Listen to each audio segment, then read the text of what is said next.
नमस्ते गाइस, और आज की फाइट वीडियो में सबसे पहले बात करते हैं कल होने वाले UFC फाइट नाइट के बारे में। तो इस कार्ड की मेन इवेंट फाइट है विमेंस फ्लाईवेट डिवीजन की, जहां पर रोज नामी यूनिस की फाइट होने वाली है अमांडा रिबेस के साथ। अब इस कार्ड की टाइमिंग के बारे में बात करें तो ये मेन कार्ड स्टार्ट होगा कल सुबह 7:30 बजे। आज की नेक्स्ट फाइट वीडियो में बात करते हैं डस्टिन पोरियर ने क्या कहा लाइटवेट चैंपियन इस्लाम महाचेव के बारे में। तो फ्यू वीक्स पहले इस्लाम महाचेव का इंटरव्यू आया था, जहां पर बेसिकली इस्लाम महाचेव ने एक्सेप्ट किया कि वो रेडी है डस्टिन पोरियर के साथ फाइट करने के लिए। बट इसी के साथ इस्लाम महाचेव का ये भी कहना था कि डस्टिन पोरियर डिजर्व नहीं करता टाइटल शॉट, बट क्योंकि अभी उसके लिए कोई भी ऑप्शन अवेलेबल नहीं है तो इसीलिए वो चाहता है कि वो डस्टिन पोरियर के साथ ही फाइट कर ले। अब इसी चीज का रिप्लाई देते हुए डस्टिन पोरियर का ये कहना है कि वो डेफिनेटली चाहता है कि वो इस्लाम महाचेव के साथ फाइट करे, और वो भी UFC 302 में। इस्लाम महाचेव को जैसा भी फील होता है कि वो टाइटल शॉट डिजर्व नहीं करता, वो उसकी चॉइस है। बट अगर मिक्स्ड मार्शल आर्ट्स की बात करें तो उसने इस स्पोर्ट में इस्लाम महाचेव के कंपैरिजन में काफी ज्यादा किया है। वो मिक्स्ड मार्शल आर्ट्स बहुत ही ज्यादा टाइम से करता आ रहा है, वो तब से करता आ रहा है जब इस स्पोर्ट कूल भी नहीं थी, और वो अभी भी यहाँ पर टिका हुआ है। वो फाइट कर रहा है और वो बिलीव करता है कि वो किसी भी फाइटर को बीट कर सकता है, जिधर वो होप करता है कि उसका नेक्स्ट ओपोनेंट इस्लाम महाचेव हो।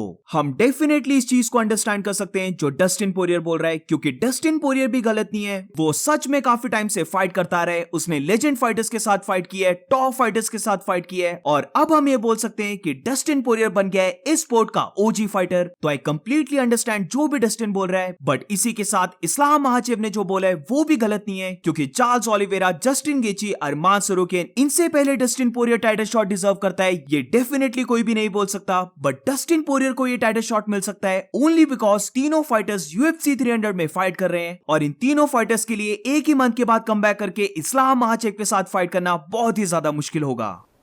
100%. That's what I want. That's. If I could pick a fight, the title fight that's my choice. Yeah. That's what I want.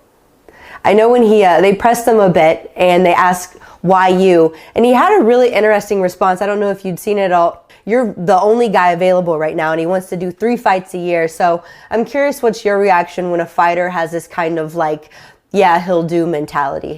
I mean, that's on him. I've done more in the sport of mixed martial arts than he has. I've been around a long time. I was doing this before it was cool, and I'm still here. I'm still here doing it at the highest level. I could beat anybody in the world.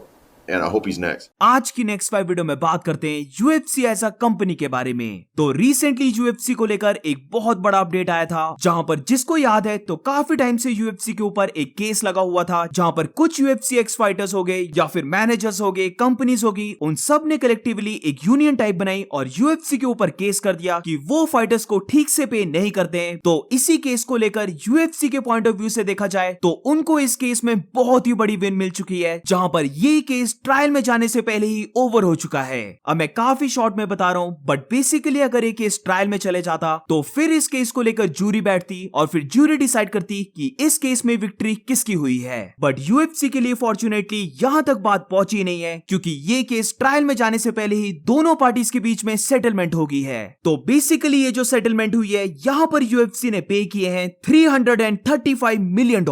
अब ये Indian rupees में कितना होता है तो अभी तुम देख रहे होंगे कि ये थाउजेंड्स ऑफ करोड़ में है, बट स्टिल अगर हम इस केस की बात करें तो ये UFC के लिए एक बहुत ही बड़ी विन है। अगर ये केस ट्रायल में चले जाता और बाय चांस UFC इस केस को हार जाती तो फिर नॉट ओनली UFC को बिलियंस ऑफ डॉलर्स को पे करना पड़ता, बट ऑल्सो इसी के साथ जो अभी UFC की मोनोपोली है, यानी कि UFC अभी सबसे बड़ी कंपनी है, अभी कोई भी UFC के आसपास भी नहीं है। बट अगर वो इस केस को हार जाते तो जैसे मैंने अभी कहा कि उन्हें सबसे पहले तो बिलियंस ऑफ डॉलर्स को पे करना पड़ता, बट इसी के साथ फिर फाइटर्स की यूनियन बन जाती और फिर UFC की पूरी मोनोपोली ब्रेक हो जाती। उन्हें हर किसी फाइटर को पेंशन पे करने पड़ती, उन्हें एक्स UFC फाइटर्स को पूरे हेल्थ बेनिफिट्स देने पड़ते, करंट फाइटर्स की पे भी बहुत ज्यादा इंक्रीज हो जाती। बट ऐसा नहीं हुआ, क्योंकि $335 मिलियन में ये केस सेटल हो चुका है, और हम बोल सकते हैं कि ये केस इतना भी ज्यादा स्ट्रॉन्ग नहीं होगा, क्योंकि तभी जो फाइटर्स की यूनियन बनी थी, जो इतने टाइम से बोलते आ रहे थे कि UFC ने उनके साथ फ्रॉड किया है, वो UFC को बीट करके दिखाएंगे, तो फिर उन्होंने केस की सेटलमेंट क्यों कर ली। तो डेफिनेटली मनी वाइज तो उनके लिए बहुत बड़ी विन है, बट अगर फ्यूचर ऑफ फाइटर्स की बात करें तो ये बहुत ही मैसिव विन है UFC के लिए।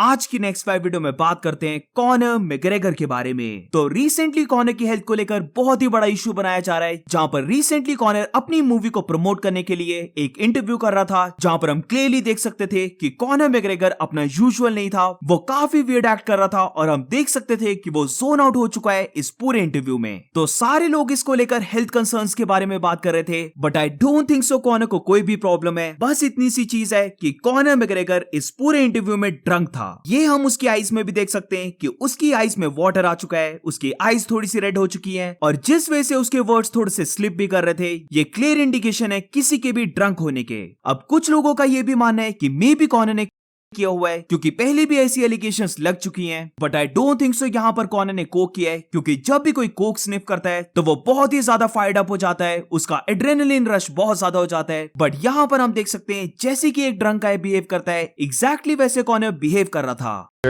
He was good to me, and I sometimes had to remind him. I landed one punch Once. and he hit me with a door. Other than that, it was absolutely perfect. That's true. An amazing stunt team, Gareth Warden and Steve Brown, and they were phenomenal with us. They gave us free rein, and we've done a good job. For me, what was hard was it was time consuming. 18 hours on set, very little rest. It was strange to me, but you know, the fight scenes, I was happy to give my input and my oar. And Jake, as I said, is a consummate professional.